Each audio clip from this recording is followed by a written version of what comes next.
We're going to be talking about a topic today that I've brought it up recently, and it's been very prevalent. And I had a word come to me, I think it was last Sunday morning, maybe Monday morning. I think it was Saturday or Sunday morning. And the word was emasculate. I kind of had to go look it up and get the true definition of that. But that's what we're going to be talking about today, is an emasculating spirit, the attack on manhood.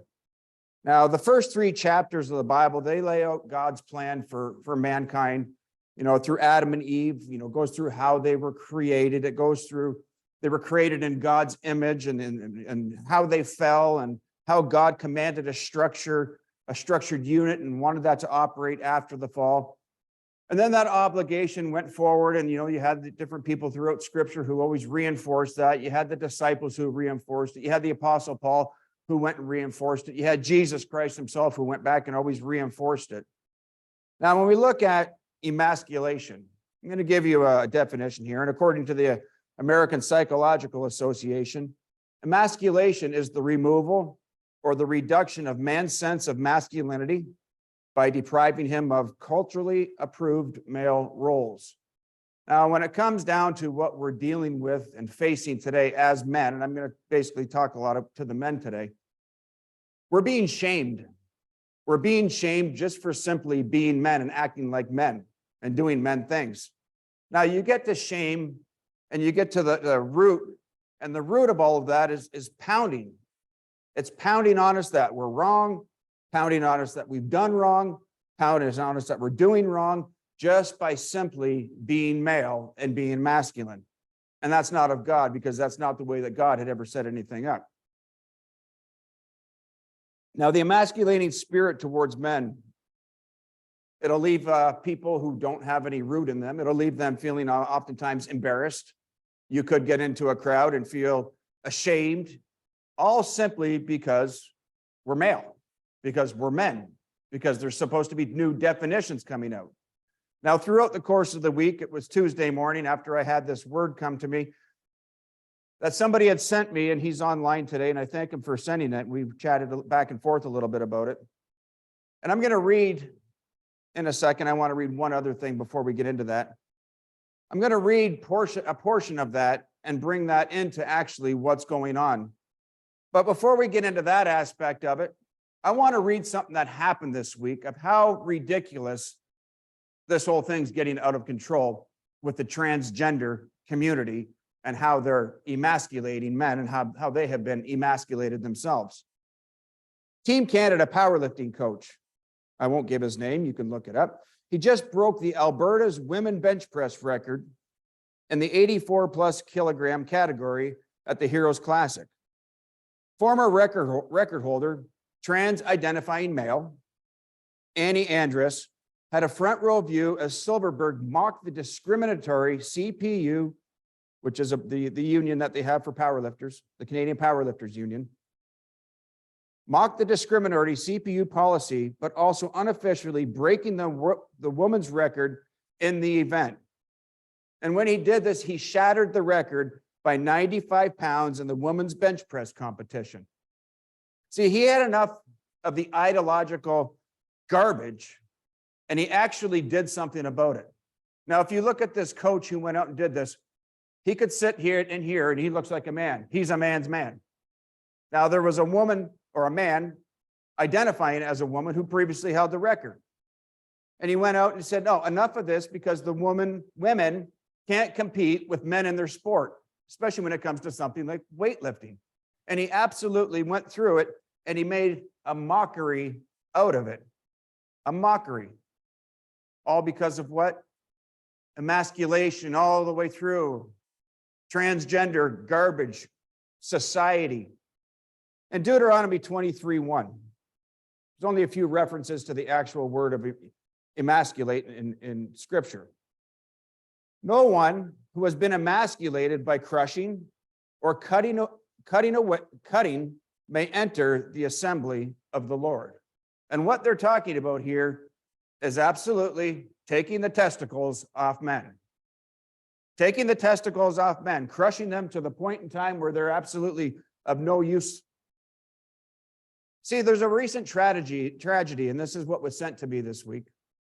And this is relayed back to what happened with the 3 kids that were shot and the 3 adults that were shot in the Christian school by a transgender person, a male. The recent tragedy, and my heart does go out to that, but where does it stop? Trans activists are now calling for more bloodshed after the Nashville shooting. And here's how Christianity could respond. After Monday's mass shooting at the K6 school at Covenant Presbyterian Church in Nashville, trans activists are doubling down on calls for bloodshed, putting their support behind the murderous woman who took the lives of 6 people. This follows a rise in threats leading up to this week, which has been branded by activists as Trans Week of Visibility. This week of protests and violence is supposed to be capped by Trans Day of Vengeance outside of the Supreme Court on Saturday, which is today. No one was sure if this was an April Fool's prank or if it was real, but given the horrific violence we've seen already this week, it sure doesn't seem or sound like a prank. Trans activists have been arming themselves in recent years, seeing any disagreement with their sexual behaviors and fetishes to be literal genocide on their existence. And it is. But what are they trying to do with our existence as men? Genocide, make us all docile, make us all nothing so that they can conquer. Much of the trans activist outcry comes around laws that protect kids from genital mutilation or hormone injections as minors, and as well as laws that prevent teachers from forcing sexual ideology on children who are too young for such conversations. And that's absolutely sick, but it's absolutely happening. One has to seriously ask why these activists are so concerned about reaching and grooming young children into their ideology, and why they get so violent when anyone opposes them. You know, that community, they're all about what? Tolerance. They want tolerance, but when somebody agrees with them, they are the least tolerant people when it comes to defending their ideology. You see, these activists believe that they are the good guys, and their worldview is true, and it's just. In their minds, sex and sexuality is a construct with 1,000 different expressions. They believe that they must teach young kids to embrace their true identities because they believe it is abnormal for human society to be divided into male and female, despite all the scientific evidence, psychological evidence, sociological evidence, theological evidence, and historical evidence that opposes this religious belief of theirs. They have turned this into a doctrine. They have turned this into a religion. And when you have a religion, you have a God that you bow down and a God that you worship when you're into that. And we're going to get into that here in a few minutes and identify exactly where it came from and what's going on. They see themselves in an epic struggle to overcome evil and the opposing ideology that prevents them from achieving a better world, and their perception of what their perception and their ideology is of a better world. My ideology, being a Christian male, is to have it the way that the Father originally set it up and structured it. He wrote it down. He wrote it down for us in order to follow and to do. And we do it. It's not that difficult. It's actually very comforting when you act and walk within your role as a male or as a female, and that's all there is. Once you understand this, you'll understand why they pick Christian schools and churches as targets. Not unlike the Islamist terrorist who is frustrated by the Christian influence in society, the trans terrorist wants to impose their ideology, not by sound argumentation and peaceful protest, but through absolute force.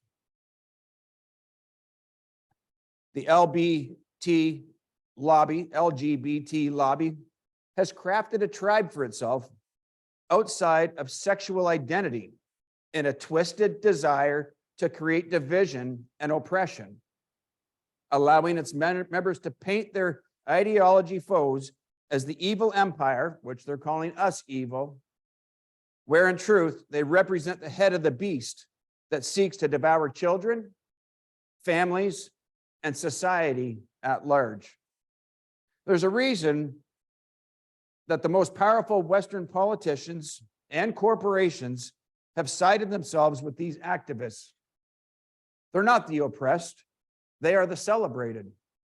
They are the trendsetters, the high priests. And I want you to remember, I'm going to say priests a number of times today. The high priests and the martyrs. After all, the powerful will wear their flag. And it's a war, according to them. Consider the statement from a trans resistance network. Many transgender people deal with anxiety, depression, thoughts of suicide, and PTSD from near constant drumbeat of anti-trans hate. This, what I'm bringing up, isn't anti-trans hate. It's anti-trans. But I love you enough to say, stop it. Stop it, because eternity is at hand. And it comes down to telling them and telling people through love. But they lack the acceptance from family members and certain religious institutions, denial of our existence, and calls for detransition and enforced conversation. All of these factors contribute to a population that is medically underserved and who often faces anti-trans bias while accessing care, leading to insufficient physical and mental health disparities. Hate has consequences. They're blaming us for the hate. And all we've ever done is what? What we've done from the beginning of time, male, female. And all we're trying to do is defend what we once had if the men don't allow it to slip away and stand up and be men. But it's likely you'll hear shades of this rhetoric as more trans activists shoot at more Christian churches and children. Consider another tweet the Trans Resistance Network shared. I don't know when and where these incidents will occur, but I'm sure the violence will increase. It will get much worse before it gets any better. Sick? Absolutely sick. Twisted? Demented? Yes. I like what Prophet Steve said last week when he was teaching, and I don't know how many people caught it, but we talked about it even again this week. But he said, our God is the only God that, he sent his son to die for us. And yet all these other religions out here, they want you to die for their God, for them. All those other gods. And we've got to look at what is the driving force behind some of this behavior that's going on. We've got to be able to identify the spirit behind it so that we can attack that spirit very specifically. So you look at things like, what was the spirit? What has it previously done? How does it act out? How does it hide? How does it hide for so long and then resurrect itself to come out? You see, back in Paul's time, there were things that were going on that were very much alive and very much alive and well. And that was a sacrifice to Kibbalah. It's spelled, or you could call it Sibylla, Cybele. Now, I want to go through some of this stuff here. I'm going to throw in some verses here out of Leviticus, and we're going to get into Galatians and what was going on a little bit within Galatians here.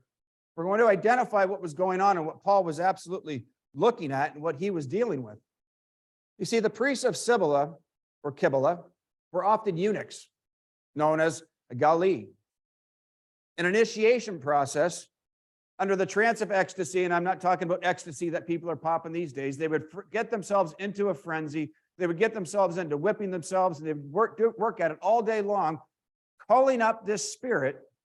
And then just as the sun went down, they'd take a knife, sharp rock, piece of flint, whatever, and they would absolutely, as a sacrifice to the god, take off their testes. Sounds sick? But that's what was going on. That's what they were worshiping, and that's how they were worshiping their God, that God. You see, they were just simply carrying out self-castration, giving their fertility to that goddess, physically, symbolically. And when you go through how they celebrated and how they went through, and you study this stuff out, the ceremonies and the celebrations were mostly officiated by priesthood, there's that word priest again, of male to female, transgender-like people. Now we're starting to get somewhere as to the spirit, as to where it was coming from. We'll get back into that in a little bit. In Leviticus 21, verse 16, and we'll go through to the 24th verse. Adonai said to Moses, tell Aaron, none of your descendants who has a defect may approach to offer the bread of his God. No one with any defect may approach, no one blind, lame, with a mutilated face or a limb too long, a broken foot or a broken arm, a hunchback, stunted growth, a cataract in his eye, festering or running sores, or damaged testicles. No one descended from Aaron, the Cohen, who has such a defect, may approach to present the offering for Adonai made by fire. He has a defect. It is not to approach to offer the bread of his God. He may eat the bread of his God, both the especially holy and the holy. Only he is not to go into the curtain or approach the altar because he has a defect, so that he will not profane my holy place, because I am Adonai who makes them holy. Moses said these things to Aaron, his sons, and all the people of Israel. Now, when we go back and we look back, I'll get into a little bit more history in a little bit, but the role of the Sayabel, it's not acted out in the way it once was. And there's a lot of history, but by the time of Babylon, there's a history around Paul's time, and there's a history of just a short period of time ago, and even leading up into where we are. And right now it's taken on a new role, and it's got nothing to do with sacrificing. It's got nothing to do with sacrificial bulls and that kind of sacrifice. It's got another type of sacrifice that's happening, because what has come and what's happening now is that has become the deity that is being honored and associated with a number of the members of the transgender community, and an icon for many of the pagan feminists that are out here. Now, if we look at another aspect in Galatians 5:11, we'll get into Paul here. Galatians 5:11 and 5:12. As for me, brothers, if I'm still preaching that circumcision is necessary, why am I being persecuted? If that were the case, my preaching about the execution stake would cause no offense whatsoever. And this is probably one of the most random things that Paul said is this in this next verse, because it doesn't have anything to do with it. I think Paul was just going, they're just absolutely nuts.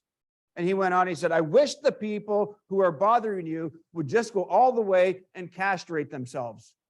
If you read that in another translation, as for those agitators, I wish they would go the whole way and emasculate themselves.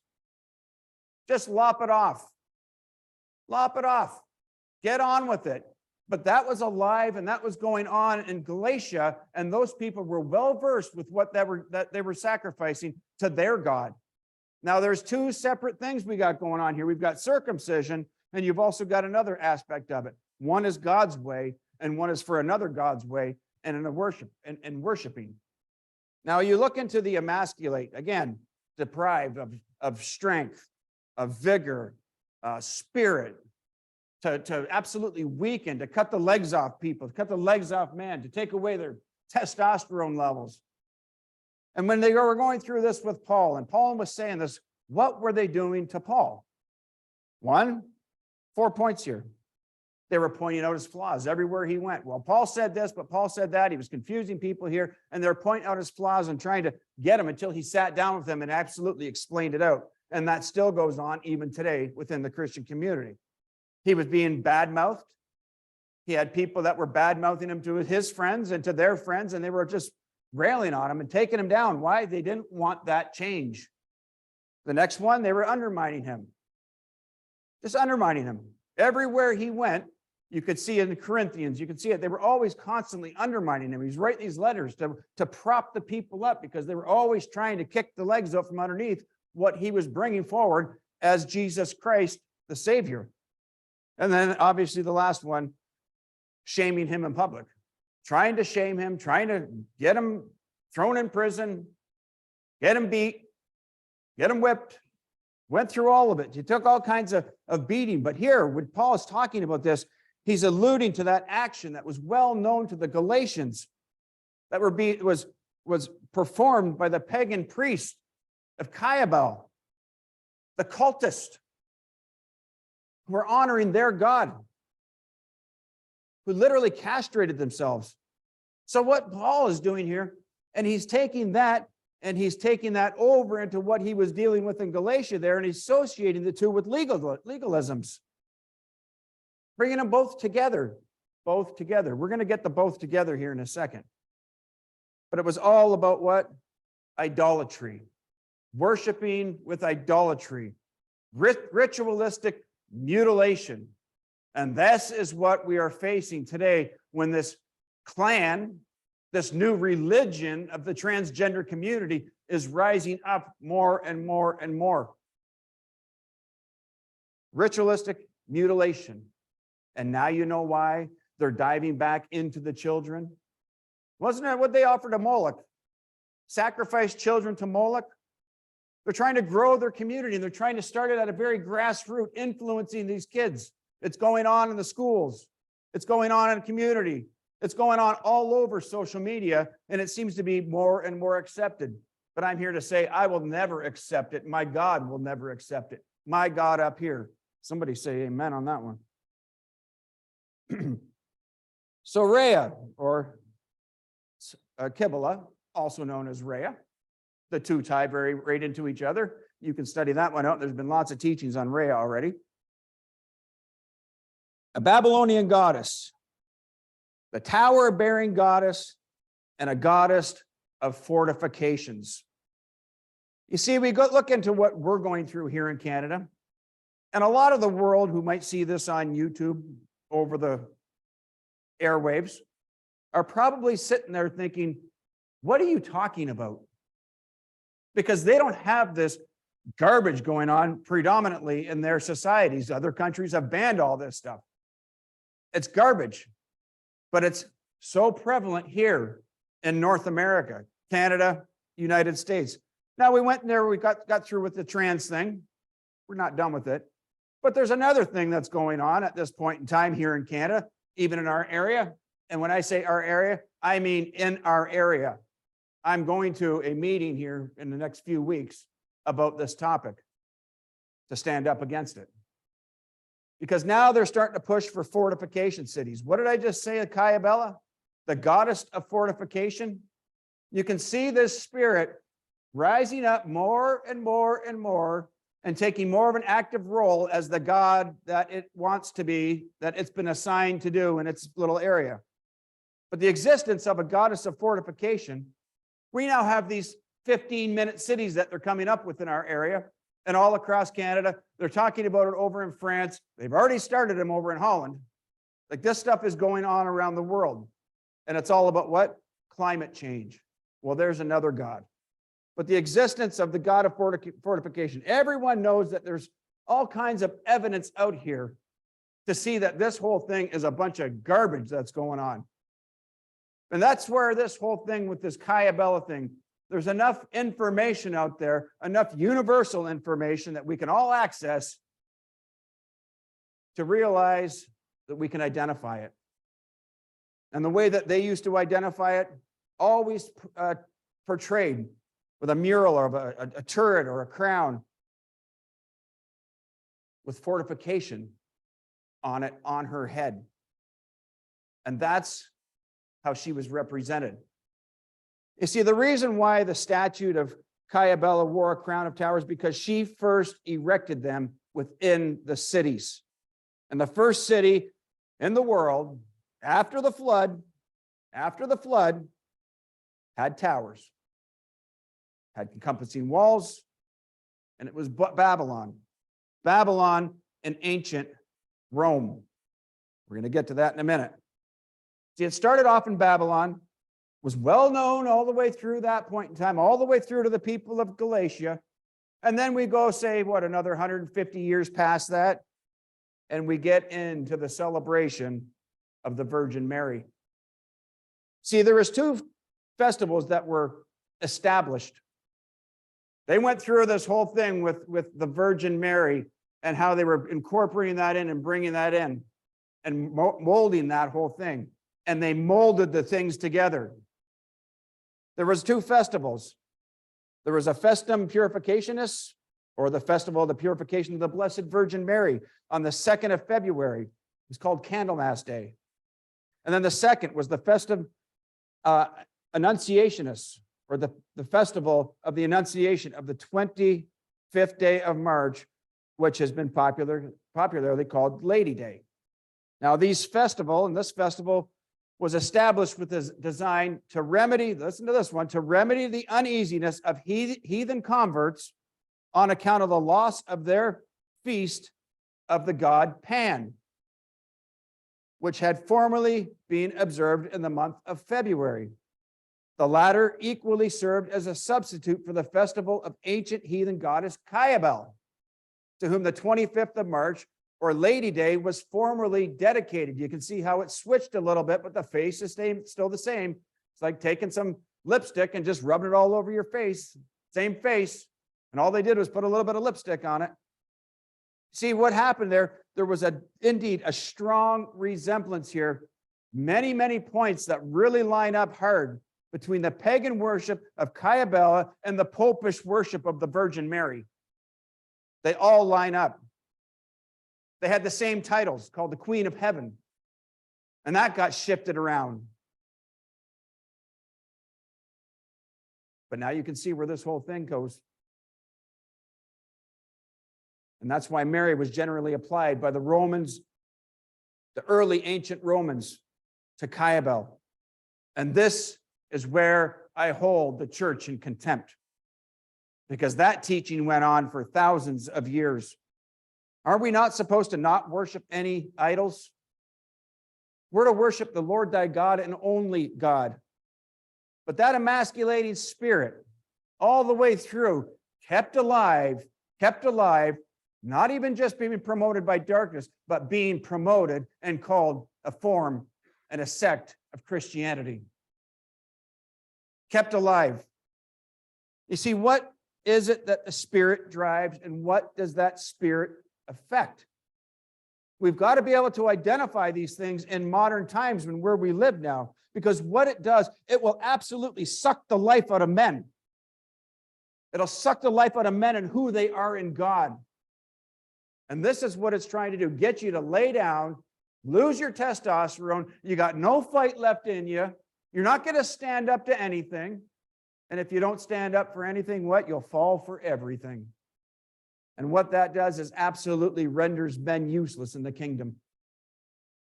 But guess what? It can be rectified for those who have fallen. There is a way out. You can rebuild this very easily. You see, when we go through these points here, I'm going to make a lot of points here. I'm going to go through 15 different points to identify some of the things that this does have an effect on men. And if we can identify that, we can help people. I'm not saying that we're looking at it as a personal perspective. There's a way out, and we can all be helped. But remember one thing: Satan went to Eve in the garden. Satan went to Eve in the garden, and that spirit can be pushed by women. And it can even be pushed by women towards her spouse as she grasps on to what's going out here with this feminist movement and tries to pull that in. It's going to get what? Reshoved. Now, the first point I'm going to make, I've got no more scriptures today.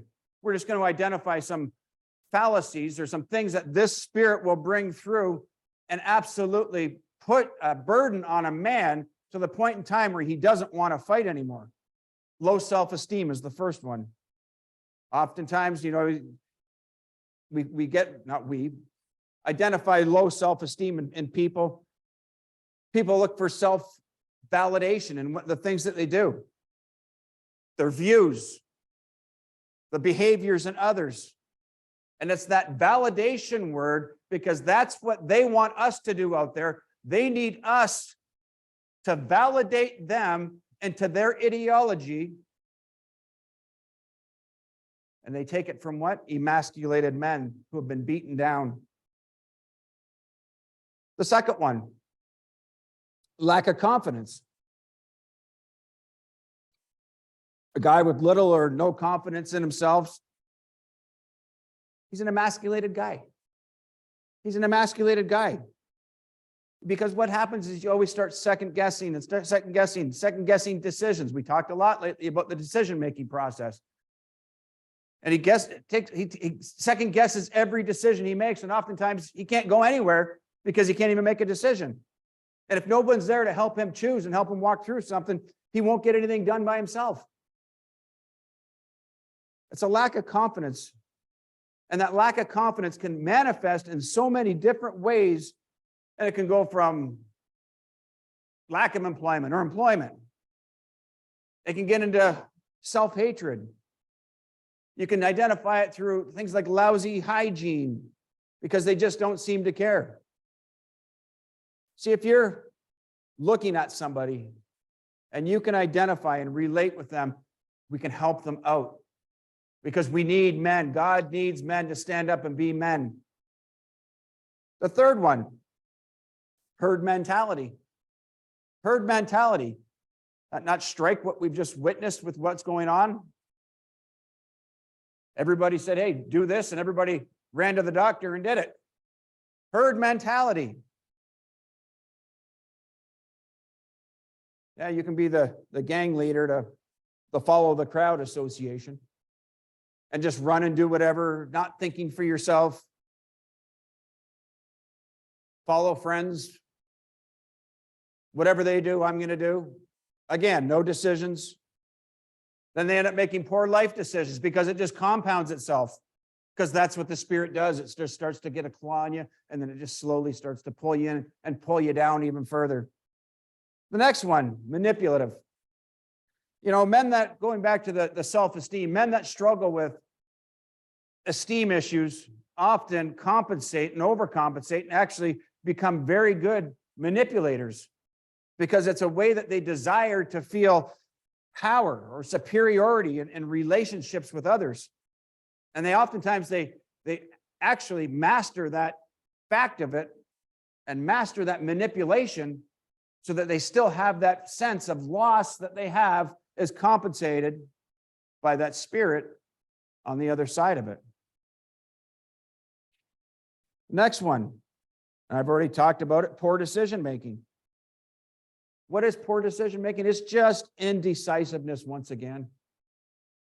Well, we go through it and we talked about it and it bleeds over into the other ones, just like the first one bleeds all the way through. The decision-making ones go all the way through.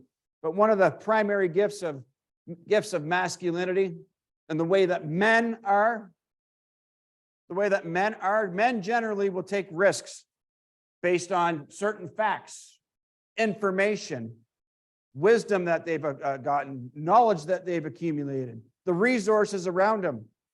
And then they'll take those decisions and they will oftentimes process that and make quick decisions and stick to that decision. That's a gift of a man. That's a man in balance. But then when you can't make that you have poor decision making, your process is falling apart because it's what? It's not weaved together. Number 6, they run from problems. You see, masculinity can be expressed in many different forms, and there's very masculine men. There's very masculine men that don't seem very masculine men. But it's the godly side of it. It's the godly side of it. See, one of the attributes of a male, a strong male, when there's a problem, you run to the problem, you fix the problem. Your car breaks down, what do? You run to the car, you fix it, you get it, take it to the mechanic, and you work it through it, and you get right on it. But when you get into somebody or a man or a person, no, we'll just say a man. We're not going to get into the person thing. I don't want to cross that gender line. Men. When men get into that, They're going to have a hard time. They're not going to get into any type of confrontation. They're afraid of rejection, and that can come out in different aspects. It can come out that I'm not going to bring it up to my boss because they may not like what I say. And it's right that run from that. Run from it, run from it, run from it, because there's a lack there. Number 7 is what we talked about last week, which was about abuse. And we talked about a very hard topic last week and going through that. And it's kind of strange that you would think that somebody like that, an emasculated man who thinks he's had things stripped away from him, they oftentimes do become abusive because they're trying to hold on and gain control and not let that go. They hold and they struggle with it. And that struggle turns to different things. And then it turns into actually acting out. And it turns into sometimes physical abuse, emotional abuse, spousal abuse. But they got things backwards. You see, what it comes down to is when they start feeling like that, they've got a fright inside of them. And they try to protect that fright that they have inside of them and guard that fright. And the way they do that is through violence. Violence. And then there's the other aspect of it where oftentimes they'll do it through name calling. They'll get into words like stupid and fat and insults, hacking people down. All because of what? Guarding, because they want to feel like they're strong enough to have a power over somebody. And this is where the whole thing waxes worse and waxes worse, because now you're talking about other spirits coming in. The next one, emotionally immature. A man that's got no confidence, we talked about that already, can't make those decisions because the fear of dealing with the emotional side of it, which is going to be the outcome of it. And now they've got to deal with that aspect of it and go back all the way through the process. And they don't want to go through the process because they want to run. So you've just tied that into the other one. And now you've got this whole mess going on within this person's life that needs to be straightened out and walk them through it. And then when you get into this emotional immaturity, these people will become very rigid and very dry emotionally because they don't want to try anything new. They don't want anything to bust their little bubble that they're living in, which is actually crust around their heart, for the fear of letting something happen that they can't control. And then they've got this new little schedule that they've got to come up with, and you just absolutely, they don't want to do it. They won't go into anything like criticism. You try and give some personal constructive criticism, and they reject it. They run from it. All because of what? They're emotionally immature in order to be able to receive. And if you can't receive some of that stuff, what do you think they're going to be able to receive from the Father? They're going to receive what they need for their life and for their life only from the Father. And that's where they need to act on it, and get help. Be a doer of the word, not just a hearer. And guess what? We're the helpers out here. The next one, number 9, emotionally unavailable. I got 15 points, so I got 6 more. Emotionally unavailable. They're never emotionally available because they've always got that thought of insufficiency gnawing away at them, like they can't. And they just won't open up because they don't feel good enough about themselves to automatically think that they deserve an affection, or that they can give an affection. The affection that they would have inside of them, they hold on to it so closely, and they put up a wall, and it's just theirs. And that's all they'll go with. It will never grow. It could fall, but that's all they've got left to hold on to. So don't think that those kind of people are going to easily open up and confide with you, because they just don't have that capacity at that point in time, because they're bottling up their emotion. They're bottling up their feelings. And it's sad to see when you see somebody like that, how they're going, how they react, and what's going on inside of them, and the turmoil that strives within them. The next one is blame shifting. Oh, I wouldn't have done that if you would have done this. You know, blame shifting is just simply not taking responsibility. It's always pointing a finger at somebody else, and there's 3 fingers coming back at you. And those people will never take responsibility for their actions. It's an escapist type of behavior. It's the way that they think they can hide, but it's like putting up a billboard and then saying, I'm not putting up this billboard. You'll walk around with it and everybody can see it except for the person that's doing it. But you'll see that, and it's generally exhibited in highly emasculated men. You see, if you feel like there's something that's really bugging you, maybe it's in your relationship with your spouse. Maybe you feel like you're always getting blamed for it. Maybe you'll be dealing with, an insecure guy, ladies. They'll never assume responsibility for their actions, blame people, and then they'll create more problems. Create more problems even. And it just builds and it waxes worse and it waxes worse. The 11th point now, anger. We've talked a lot about anger. You see, men who feel emasculated, there's no reason why they won't feel angry as well. Because inside they know who they are in God. They know how they were created. They've seen history books. Maybe you can't see so much these days what's going on with manly men. And they know that they just don't seem to line up with some of that stuff. And they feel weak, cheated, helpless. And of course, when you put all those things together and then you add all the negativity with the salt and pepper of that, you're asking for a ticking time bomb. Because they're generally unsatisfied with the outcomes back unto their decisions that they once made. And they really don't want to go back, and they really won't even want to change things. And they won't even want to help themselves. They want to be in a stagnant, loathsome place. And usually the negativity that they have oftentimes can get directed back at the source that made them feel like that, which is women. The next one, jealousy. You'll oftentimes see emasculated men, and they will be a very, very jealous type of person because they will hold on to something because it's the only thing they have left.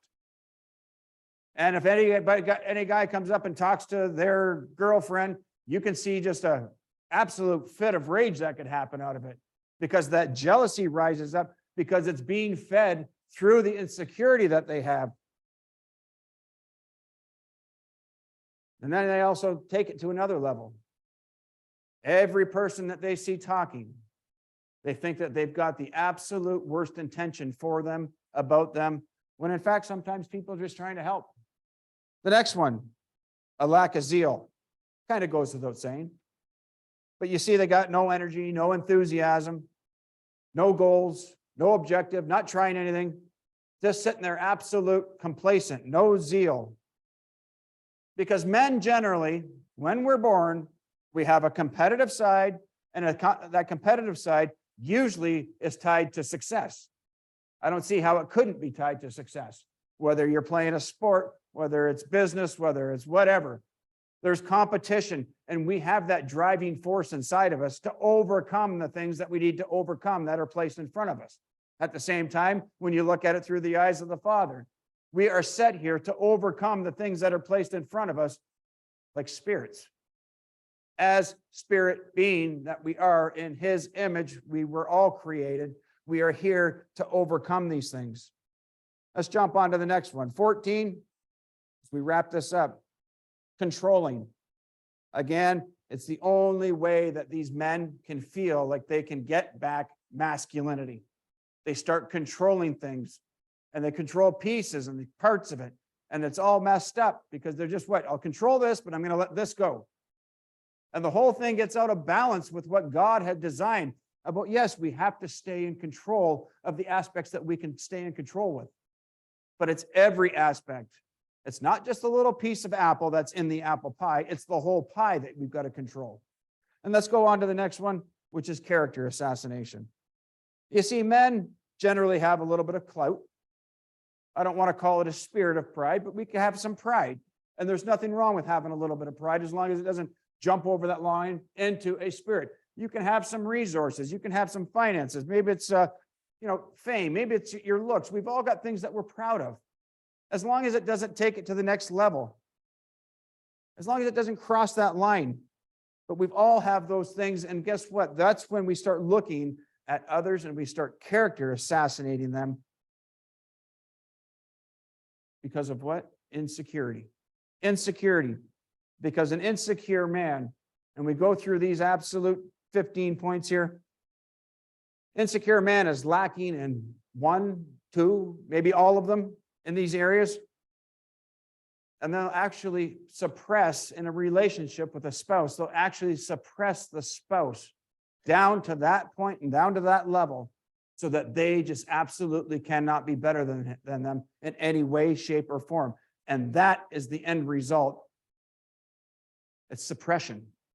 And that's what the Spirit does. It suppresses manhood in every aspect. So it can control and it can utilize the men to get done what it wants done, whether it's lay down and do nothing or whether it's promote it. So what are we going to do about it? Are you going to stand up for God or are you going to lay down and say absolutely nothing? You know, we get into these different features. All it does is just absolutely deplete everything. You look at it from a relationship perspective. They can feel insecure. They can absolutely destroy. And that's why, ladies, now I'm going to talk to you for a quick second as we wrap this up. You see these things in your husband. You need to support him. You need to build him up. And that's what we talked about for 5 or 6 weeks within relationships, about filling them up. That's what you've got to do on your end. And this is what the men have to do on their end, is to what? First of all, accept. Open yourself up to that spouse. But we've got to get this whole thing straightened out more and more out here. And I know a lot of us have been working on this for a number of years. But it's doable. But you see a weakness in your husband. You don't attack that weakness. You don't kick him when he's down because you're one. You build him up. You fill him up. You see that and you just love on him. Because this is an absolute assassination on the attack of manhood that's going on right here. It's coming. It's well on its way. And it's going to be a fight, men. What are we going to do about it? Let's close.